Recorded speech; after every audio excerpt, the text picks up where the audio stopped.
speech, no script. We run it raw. Catch up and rev, yeah, you know the law. Laugh loud, talk fast, let the chaos in. Feral and unfiltered, let's begin. Welcome to the Feral and Unfiltered podcast. I'm Snowman, and this is the Bandit. I'm Kajak. And I'm Red. And I'm never ready for this. And as always, viewers, you get bonus points if you know what the references are.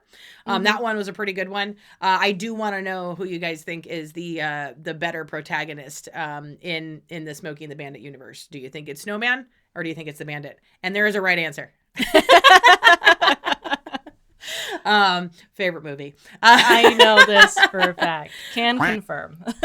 Yeah, and we have kind of an interesting episode today. I would hope all of our episodes are interesting, but this one's a little bit closer to home because it's literally in the place that we call home. Right. I wanted to talk a little bit about what it's like to be somebody who has moved from one town to another.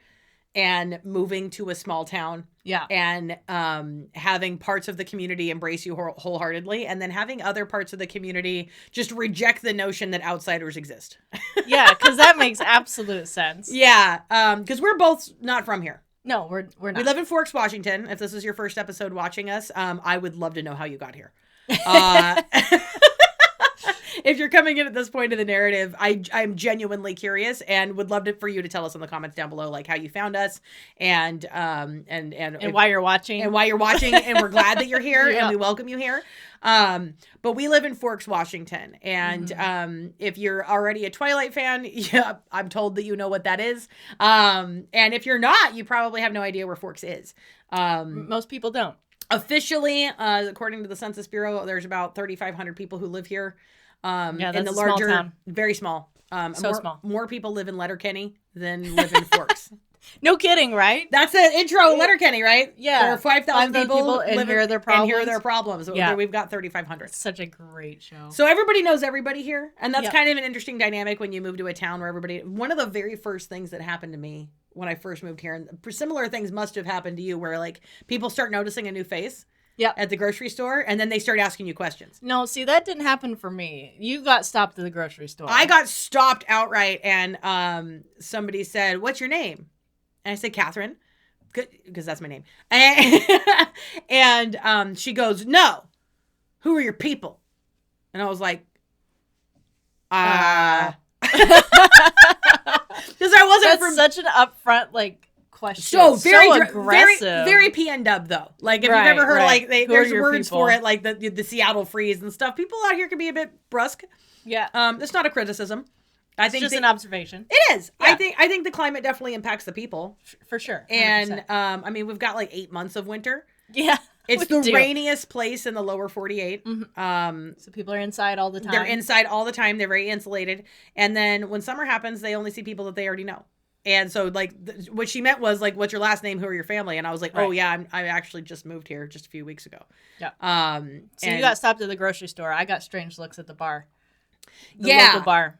Mm-hmm. Yeah. I joined the gym around here. I went to the gym for about a year. And that's a year more than I went. I signed up and I went through the locker room and that was it. I never used it. Oh, wow. No, I went to the gym and I would go use treadmill, use the weights and stuff like that. And one time I had a dude step out in front of me at the gym and go, and he wasn't unfriendly or creepy. This is not one of those stories. He was nice enough, but he was like, well, I've never seen you around here before. And it's 7 a.m. because I work out early. That's 7 a.m. And, that's way too early. And he's like, I've never seen you around here before. And I'm awkward. And so I go, no, thank you. And then I ran away because I didn't know how to deal with that. But people notice that you're not from here. Yeah. And some people have very mixed reactions. I've got some people who are like, hey, welcome to Forks, right? Mm-hmm. That's more the exception than the rule, I think. You either get a totally nonplussed, I'm uninterested in this conversation now since you're not from here, and they just kind of separate themselves. And then there's some out and out haters. Straight up. There's some out and out haters, but we're dealing with a specific situation right now. And I am utterly baffled. Just for a little bit of context, we volunteer a lot. So when you're in a community any community needs volunteers. There's volunteer work to be had anywhere. First of all, let me put that out there. And I encourage you to find a cause that you are interested in. Don't go volunteer from something you're not interested in. If you're bored, you're going to detract from the vibe rather than add to it. Right. But especially in a community this size, if anything is going to get done, it's going to require volunteers. And there's a lot of really good organizations out here. We've got the Elks are out here. The Lions Club organization is here. There's like all kinds of fraternal organizations like that. The library's got volunteer things. They do events. We volunteer. I volunteer for a few things, and so do you. But the biggest one I think that takes up the most of our time is West End Thunder, which is the drag racing organization here. Yeah, we've mentioned that before several times. Yeah, we've mentioned that before in the past. And what got us involved is that, Rob and I are race people. And when we moved to a new town and didn't know anybody, and then we saw that there was drag racing, we're like, oh, that's where we'll find our people. Because if you know anything about motorsports, like it brings people together in a really specific way. Like competition has a way of uniting people, and motorsports in general, it's just the vibe, man. Like we've both been around it our entire lives. And so we came out here to contribute, and things have, kind of grown to the point where like Rob started out just like moving cones and doing whatever needed to be done. And I started out making sandwiches. And then one day the announcer didn't show up and they were like in a panic about what are we going to do. And Rob's like, oh, my wife used to be in radio. And they're like, can you announce? And I was like, let's find out. I don't never announced racing before. I did a good job and people liked it and they wanted me to come back. And now Rob's the president of West End Thunder. So, and you're the tower operator. You're the tower operator. Yeah. You started out, working the burnout box and now are the tower operator. And like, that's, a lot of our social life kind of revolves around West End Thunder. So yeah, and I also do the marketing and graphics as well. So. I do want to pimp the graphics a little bit. Yeah? Oh, thanks. Okay, because you've done 2 designs for us this season so far. And you're really good at it. And this is our first design. And for West End Thunder merchandise. And by the way, if you want West End Thunder merchandise, we will mail it to you anywhere in the United States. That's true. We absolutely will. So hoodies are $60 a piece. T-shirts are 30-second design. Huh? So we've got something for the domestics. We got something for the import crowd. By the way, all of the cars that you see that she used in her illustrations are all actual local racers. So that's pretty cool. Yeah, that's been a lot of fun. And any money that you do send us for merchandise actually goes directly to West End Thunder. That's what the merchandise is for. Because it is a nonprofit organization. But we had one racer in particular that was just consistently creating problems for track staff and for other racers. And we just kind of kept dealing with it as best as we could. And then eventually it got to the point where we kind of had to put it to the board. And we're like, hey, we have this person who is constantly creating friction, harassing track staff, and it never really satisfied with anything. And it really bummed us out. Yeah. But we put it to the board. Right, because there's a board for it's a nonprofit. Not just one person. No, it's not just one person. Like Rob is the president, but most of what the president has to do is like sign things when we need official pieces of paperwork done. Yeah, and yeah, like he does make a lot of decisions and contribute a lot of ideas, sure, but he can't make decisions like solely based on he can't just decide like I'm gonna boot somebody out of season without consulting everybody, and it's not something he would want to do anyway. So like we went to the board, and the board it consists of 8 people. 8 people. 2 of them have been with the organization since its founding, more than 20 years ago. And their instantaneous reaction was, hey, this person needs to be excused if they're going to create friction and attack track staff. The board put it to a vote. Majority said that's probably the right thing to do. So we had to let that racer go. And it wasn't an ideal set of circumstances. But that's just the way it went. We're getting these weird things that are sent to us all of a sudden and screenshots. Her boyfriend has taken it upon himself to create this weird campaign of hatred against us as individuals for not being from here. Right. That's the sticking point. I don't understand it. It's very weird. And he was never kicked out. Like, you're still allowed to come to the races. But he's got this sticking point of the reason that this happened is because we're transplants. And I do want to break down one of these things that he keeps posting on Facebook. And by the way, he's got us blocked on everything. Right. So we don't see these posts directly, but anytime he posts something hateful about us, like within 5 or 10 minutes of the post, somebody takes a screenshot and sends it to us directly. Yeah, like, his circle's not that Got to tighten up your circle. You got a couple of leaks, bro. A little bit. But This is with a photo. Here's the here's the screenshot of the message. You can pause it if you want to read it. And this is one that he posted publicly, and that's with a picture of a Forks drag racing sticker. Like, it used to say West End Thunder on the top of it, and he scraped off the West End Thunder part and has left just the Forks Washington part. And no more promoting the drags from us. Okay, I left enough of the sticker behind. All of the OG Forks folks involved with the races that founded it got it started long ago will know. But all these transplants coming in will have no idea. Okay. So here's the theme of this episode. Yeah. It's why are we getting the hate for being transplants? It makes no sense. We've moved from one American city to the next. Yeah, we moved from America to America. Yeah. We are not from Mars. And most of the posts, like pretty much every time he has something hateful to say about us, it involves, like, I think there's not a lot he can think of to criticize us for. So all he can come up with is, they're not from around here. Which is such, oh man. It's a dumb argument. It's the dumbest argument ever. But also, this is somebody who doesn't live in Forks. So hold on. So pause.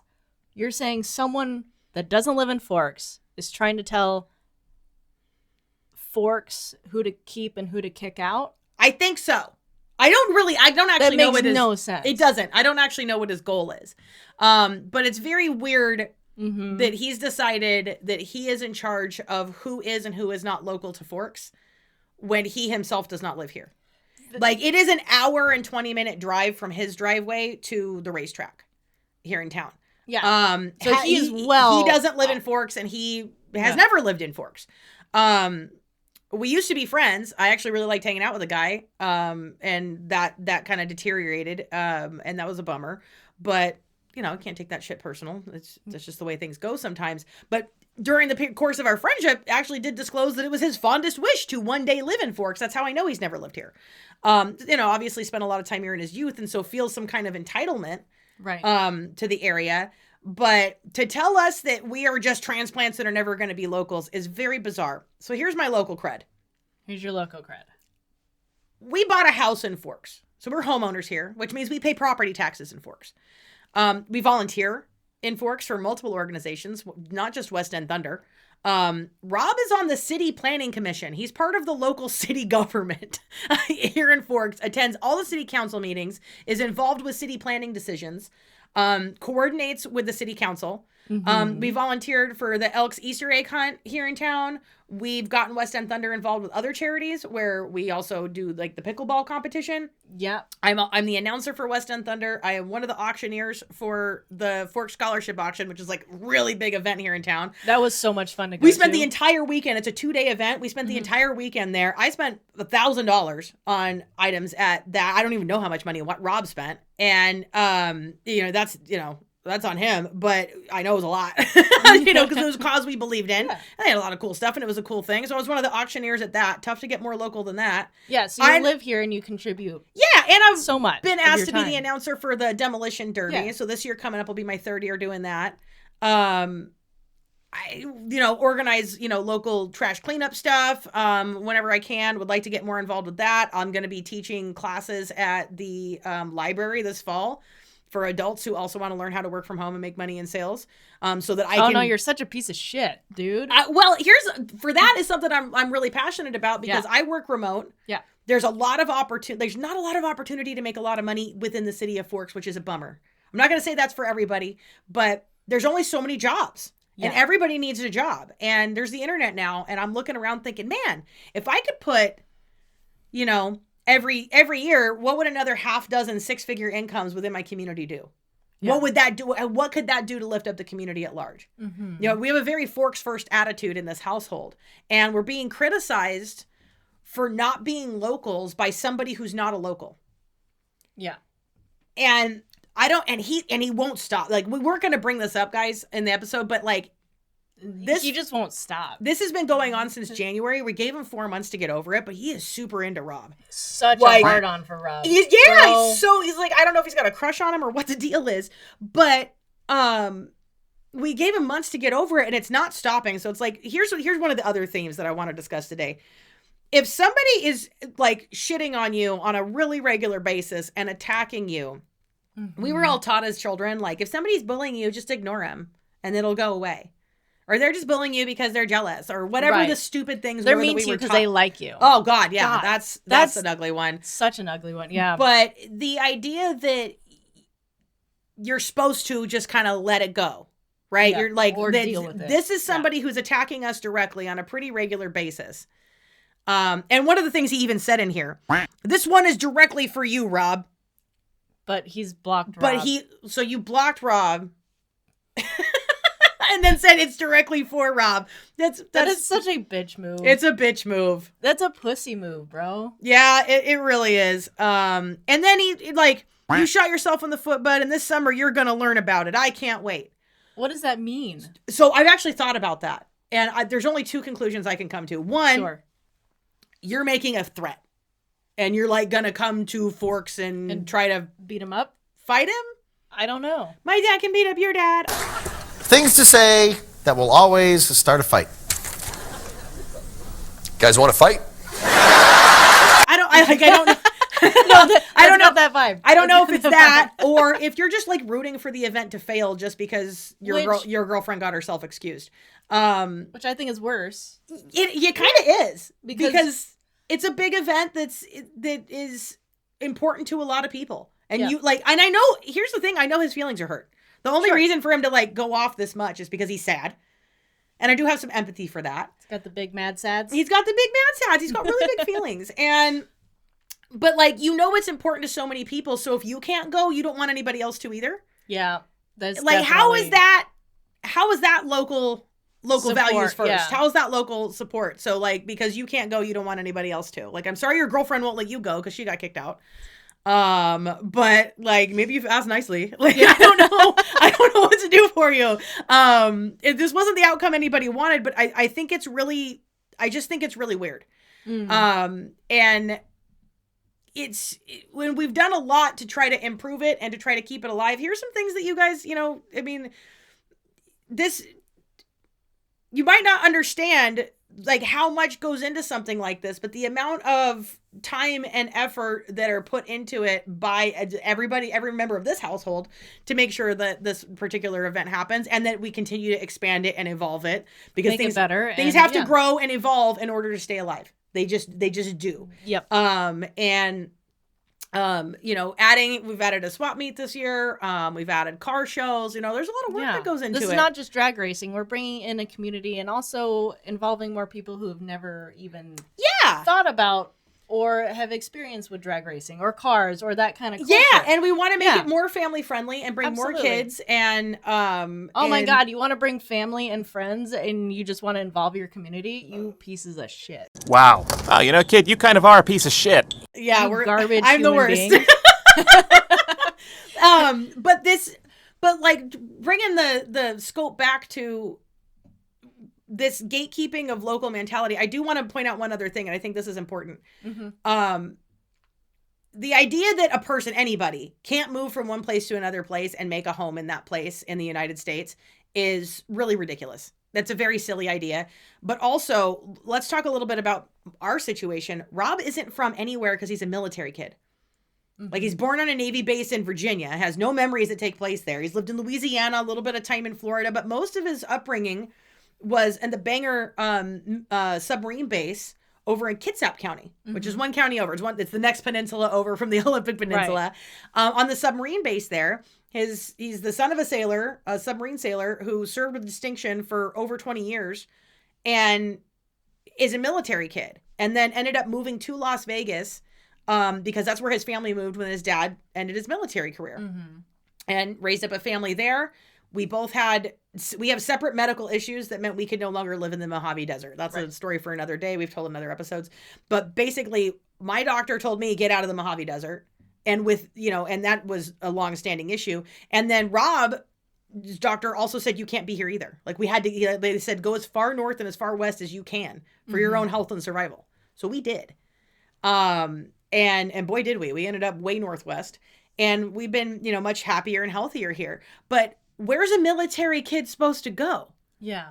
This is the thing that I don't understand specifically from this individual is the main hate that you have for us is that we're not from here. We're like, if your attitude really is that not only do you not want outsiders moving to your community, okay, I don't understand that. I respect that you're allowed to have that attitude. You're allowed to have whatever ideas and whatever attitude you want. But the idea that where's a military kid supposed to go? Somebody who, like, military kids, then there's thousands, hundreds of thousands of them that grow up on military bases and move all over the country, and they don't have roots anywhere. So when they decide to put roots down somewhere and involve themselves in a community, you don't want those people around? Like, where are the sons and daughters of servicemen and women supposed to go? Yeah, that's a special kind of hate right there. Yeah, and I don't get it. It's, I didn't grow up on Navy bases the way that Rob did, but I am the daughter of a sailor, and like, military service is its own thing. Like, you have your own community within, like, the service of the military and within those military bases, but once the military career ends, all of a sudden you're without that community. And, like, have, like, a little bit of perspective and empathy for that. You know what I mean? And then you go and you go to a place and raise up a family and do all the things that you're supposed to do. And then you're told by a doctor that you can't live near your kids anymore. Mm-hmm. You can't live near your grandkids anymore. Like, we didn't just, like, come to Forks to ruin the place. Like, we had to leave. You had to leave family. We had to leave our family. We had to leave our friends. We had our own community there. We left our grandchildren. Like, and then we came to town. And we're genuinely trying to do everything. I'm not saying we get it right every time, but we're genuinely trying to be, like, a positive part of the community. And to have somebody who doesn't even live here in town tell you that you can't live here. Tell us that we can't live here and shouldn't live here, and that's a reason to hate us. Tell me how that makes sense. Tell me, make it make sense to me. Yeah. Explain it to me like I'm 5.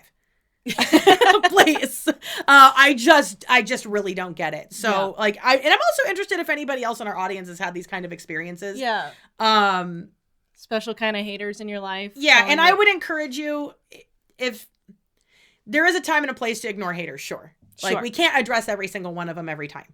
But if somebody is consistently being a dick and consistently creating confrontation where there need not any be, and consistently, like, just getting after you for something that's nonsense, call them out. So, like, call them out publicly. Like, if you want to shit on us, that's fine. You get to. It's America. I believe in the First Amendment.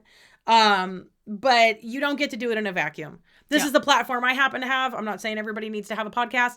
But if you also want to share stories, we'd be more than happy to read them on here for you. Yes, please. Let us know in the comments down below. Like, what are your opinions of this? Have you been through any of these situations? Do you have a differing... Am I wrong about all this? Like, I'm open to being wrong. I am. Mm-hmm. I don't think I am right now, or I wouldn't have said it, but I don't understand where this mentality comes from.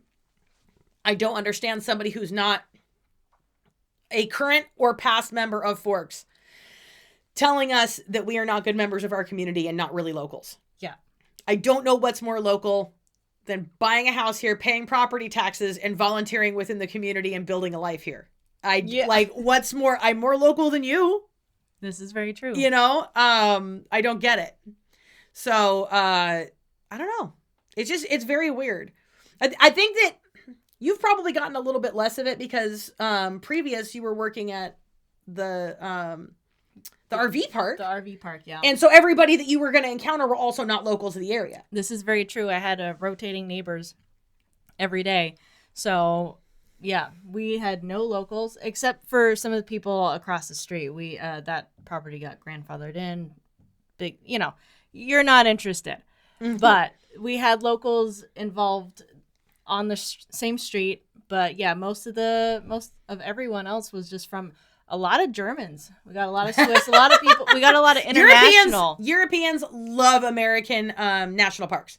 Yeah, that is a thing. Yeah, that is. So yeah, every neighbor was different from somewhere else, and they felt well. And I also don't want to paint the picture that, like, all locals are mad that we're here. No, most of them are actually pretty happy. So nice.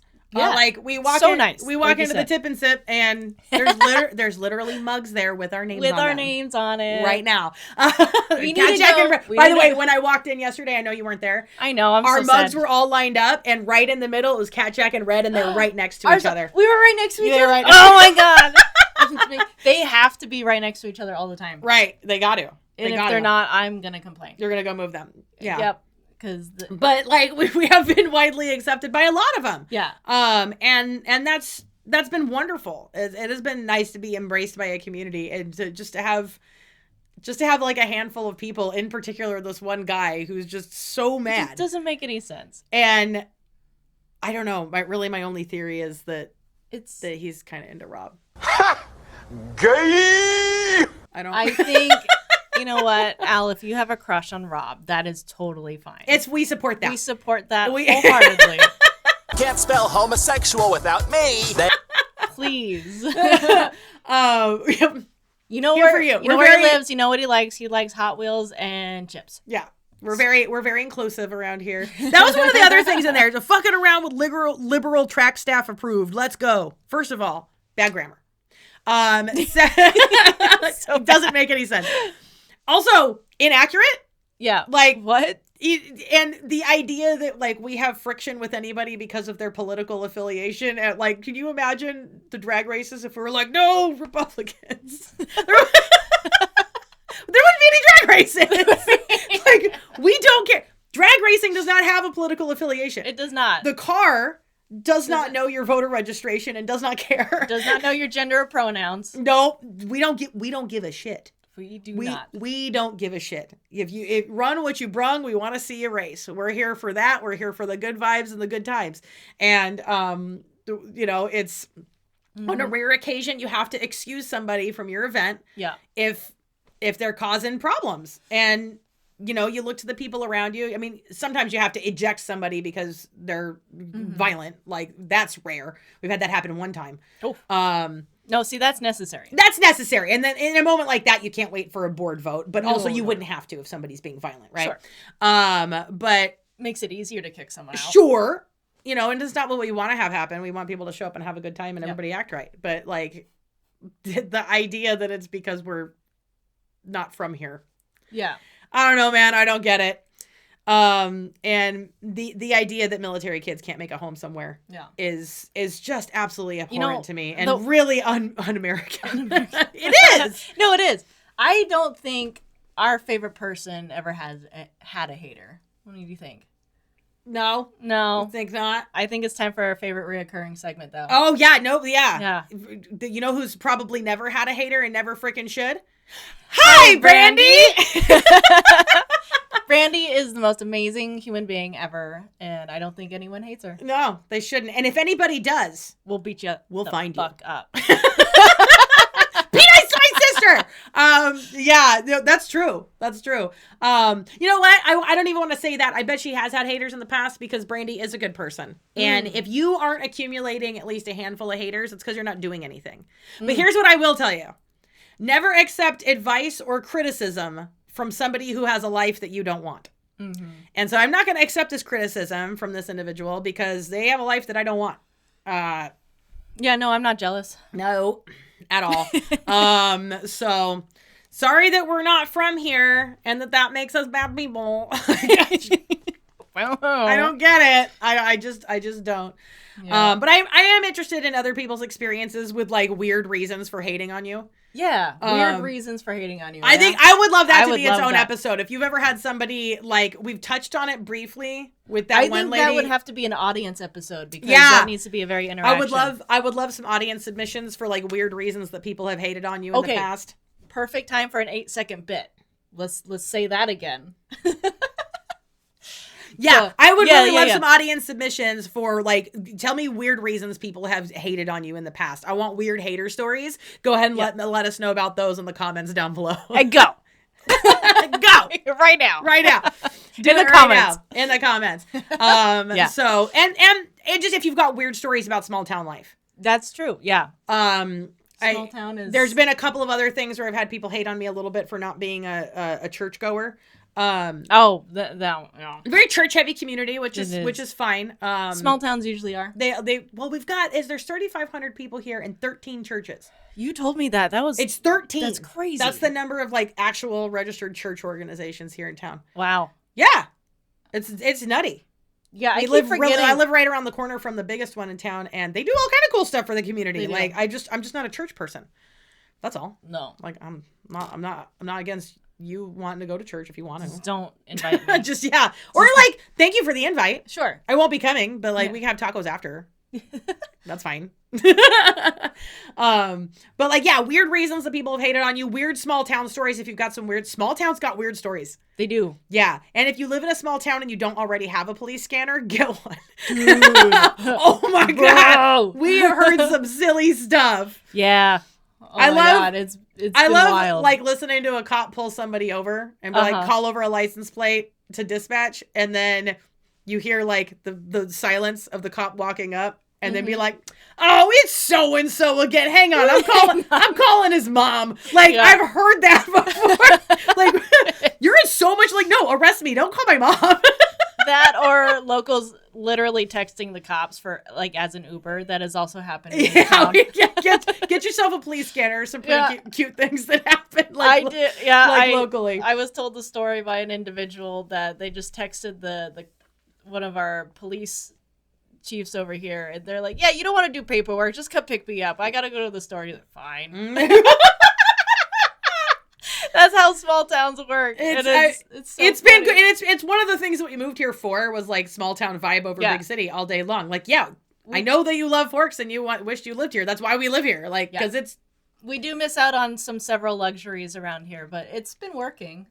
I you like know, I don't mind driving 90 minutes to get to Costco. I don't mind that the nearest McDonald's is over an hour away. It is such a pretty drive too. It is. It's the most gorgeous drive in the world. I moved to, and it has been my dream before the medical diagnoses and everything. Like since I was a kid, I knew I wanted to live in the Pacific Northwest. I knew it. Same. And I knew I was going to work my ass off and figure out how to make it happen.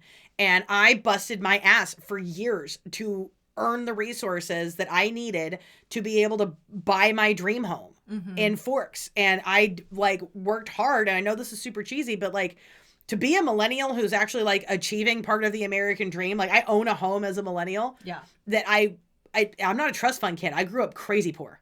Okay. Like I had to work my ass off to get this. And I've like made all of my dreams come true. And you're like mad at me for that? Like, man. Like I worked really hard for like my little slice of paradise here, and it means a lot to me, and I work really hard every day to keep it and to make it better and to be a good member of my community. And I think community matters. It does. This idea of like rugged individualism is very American. We all love it. It's good for a book and for a movie. It is. It is good for those things. It's not good for. But like if you actually want to make the world a better place, if you actually desire to make America great again, get involved in your community and do some volunteer work. Like stop with like just hating on folks. Figure out what your community needs and see what you can do to help provide it. And it's not all about money. There's a lot of ways that you could benefit your community that won't cost you a cent. Right. That just cost you some time and some effort. Like find the organizations in need who are doing something. And a little bit of an open mind. Sure, yeah. But like find some organizations in need that are doing things that you believe in and see what they need. So people just need help. Yeah. Find somebody and help them. Figure out what you can do. And stop posting haterly shit about us or to us, or I'm gonna put it on the internet. Like I'll just do it now. I'll do it again. But I'm very interested in other people's experiences because I know I'm not the only one. Yeah, we're definitely not the only ones who've like been through something like this. And I do want to make a declarative statement. We're not going anywhere. No, we're staying right here. We're staying. I've worked my whole We life. have to get mugs, here. you guys. We have mugs. We're at staying. the Tip and Sip. We're in the mug club, right next to each other. Yeah, Cat, Jack, and Red. Yeah, yeah. We live here now. We are Forks now. Forks first. Hashtag Forks first. All day long. So I don't know. Do you think we did it? I think we did it. I think we did it. So I want to know all your stories and everything in the comments down below. Go follow us on the Feral and Unfiltered Facebook page. Go follow the Implied Boners. They have their own Facebook and Instagram page. They're currently touring in Europe, so we haven't heard from them very much. I guess the Scandinavian metal crowd really likes the female rage punk rock. I would too. I mean, I get it. Too. We like them. Just not the crowd I expected them to get embraced by. But I'm thrilled that it happened, and I'm glad that they're doing really well. And I guess I don't know if Bill Hader like had connections in Sweden. Of course he does, because he's an amazing manager. Yeah, well, So- he was set up their first gig over there and has been kind of guiding them through that process. And I guess it turned out Frankie was already completely fluent in Finnish. Of course she is. Didn't expect that. Of course she is. I'm not surprised. Don't know why. Nobody knows. No, Frankie's such a mystery. But yeah, go follow the girls, the Implied Boners. Go at us on Patreon. FeralUnfiltered.com for all the Feral merchandise, and copy and paste the hyperlink. I'm Cat Jack. And I'm Red. And we'll see you next time. Podcast. All right. Outro Outro music. music. Sure, we'll see you next